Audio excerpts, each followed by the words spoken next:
TheWorldOfPoker.com, in association with Virgin Games, are proud to present the Nutstock TV.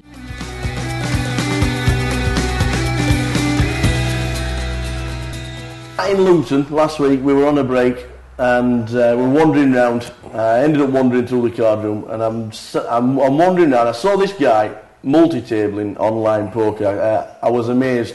It ended up and it turned out to be Adam Clark, who had just been busted out of the GUKPT, unfortunately. But I sat in amazement and watching Adam for 10-15 minutes, and he's 9 tabling online poker. So I thought we'd get Adam in and try and get some secrets off Adam.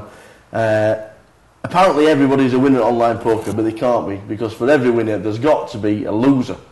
Adam is one of the fortunate guys who's this year, in 2008 alone, has won over $200,000, which is a phenomenal feat. So we're going to pick his brains in a series of programmes. And fingers crossed, we're going to try and make us all better poker players. Adam, welcome to the house. Thanks for coming. Introduce Lucy. Yeah, I think I'm becoming the Paul O'Grady of the poker world with my gay dog on my lap. Lucy the poker dog. Lucky Charm, is that right? Yeah. 8 months old, spoodle. A spaniel poodle crossed. Yeah. Online poker, saw you multi-tabling. Just amazing. It amazed me. Yeah, I mean, it was quite interesting that I got knocked out in Luton. I think I sat there for 6 hours. I didn't get a pair over 5-5 in 6 hours, which is close to now mathematically impossible. Yeah. So I was a little bit annoyed about that, to be honest. But I thought I was prepared for being knocked out, so I brought my laptop with me. And I figured if there was nothing going on at night, if there was nobody, to go out with or have a crack with, I'd bring my laptop down and, and sit in the hotel room on my own. I'd put a session in.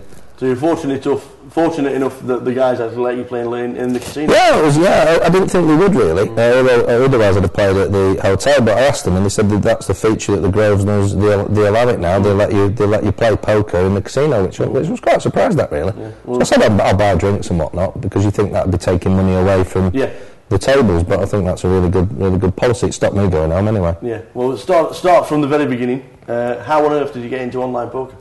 I went travelling with my mate about 8 years ago, and we went to Vegas. I stayed in a youth hostel. We were travelling around the world, and it was supposed to be a 3-month trip. But we actually ended up at the Sahara Casino, which is a bit of a down-market casino. And we were in a youth hostel, we were skint, and we started playing poker. And we realised that they give you free drinks and buffet and stuff like that, and we had like a £30 budget a day, and we were playing like 50 cents and $1. And I hadn't got a clue what we were doing. All the regulars are sat there with the newspapers waiting for the tourists to come in and they're taking your money. And that's the first time I played it. And then shortly after that, it started. Poker Stars, I think, launched in Party Poker. Played those in the very early days when there was like 2,000 online, and I think there was like 130,000 online at Poker Stars at peak times now. So it's obviously boomed since then. But I played right from the very beginning. There's not many people still playing. I don't see many people online still from those very early days. Have you tried every site, like most of us do?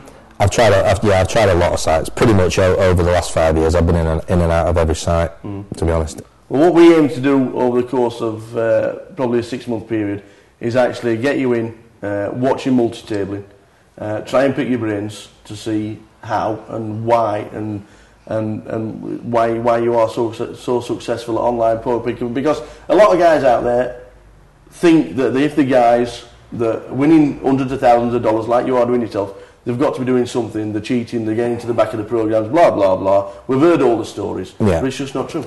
No, I really, there isn't really cheating. There's a lot of isolated incident, which there is in every walk of life where money is involved. But it doesn't even cross my mind that people are cheating online. When I load up the tables, it's just not worth people's whiles. If you're playing cash poker, 6 of you sat at the table, it's not worth your while to have 2 of you sat at the table, on MSN telling each other what the hands are, because it's just not. It's just not worth your while. I don't think it is anyway. And what level are you playing now? I play 2-4 through to 5-10. You're allowed 100 buy-ins on most sites. Right. So if I play 2-4, you sit down with $400. Yeah. 3-6, 600, and 5-10, 1,000. If I'm running good and I get 20,000 profit for the month, I step up to 5-10. Right. If I hit a downswing and I drop 5 or 6 grand, I drop down to 2-4. So I sort of manage it Try to minimise the risk. Yeah. Did you start like most of us on the 5-10 cent and the 25-50? I didn't know. No, I didn't. I played for quite a long time. I've been playing sort of 5 years or so, 6 years online. I've come from a sit and go and a multi-table tournament background. Mm-hmm. It's a couple of big scores going back a couple of years ago. Like 66,000 in the Sunday warm-up, right. 50,000 on the iPoker. So you've used that as a bank? Yeah, and it built my bankroll up at one point at about 250,000 online. Right. And I thought, right, well, you know, I've heard a lot about cash poker and that it's more, and you can earn more money out of it than multi-tables. I switched about 2 years ago. I thought I'll try it out for a month, and then I've never looked back. And now I don't play any sit and goes at all, and I only play the big Sunday majors on a Sunday night online. Yeah. Because they're just not. I just wish I'd have switched earlier, to be honest. I don't know if that suits my style of play, or what other people's experiences are. Yeah. But I can't believe I didn't switch earlier. Because there's so many benefits to playing cash poker than multi-tables. You sit there for 7 hours online. Yeah. You know, you're struggling. If you're playing 4 or 5 tables, multi-tables online, you're struggling to get the toilet because they all break at different times. You're rooted to the chair if you're at the final table 6-7 hours. Yeah. I used to love it, and now I can't stand it because the freedom that cash poker gives me, and the money's so much better. I won't go back to it really. Because you can sit there logging for 2 hours. Yeah. You can log in for 10 minutes. And if your mum rings you and wants you to go and pick her up from Morrison's, you can just nip out and do it. You can't do that. And you are making a daily long commitment. So in the short term, what's your aim? My target this year, I've done 200,000 profits at the beginning of the year. Yeah. I want to do another 200,000. I'm going to continue taking the odd shot at tournaments on a Sunday, and I'm going to play GUK PTs for the rest of the year, see if I can hit a score in that. But basically, I'm hoping to earn 400,000 is what my target is for this year, dollars that is, plus rate back. Yeah, which we'll come to at later stages in the series. We're going to talk to Adam over the coming weeks, and next week what we're going to do is we're actually going to sit down with Adam and his companion, the laptop, and we're going to pick his brains.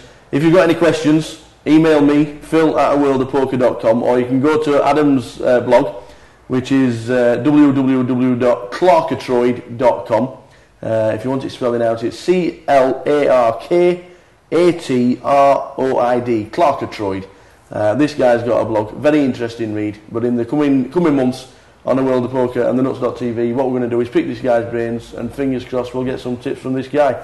Adam, thanks for coming in, and we'll get you the tables in the next series, in the next programme. Cheers, Phil. Thanks, Adam.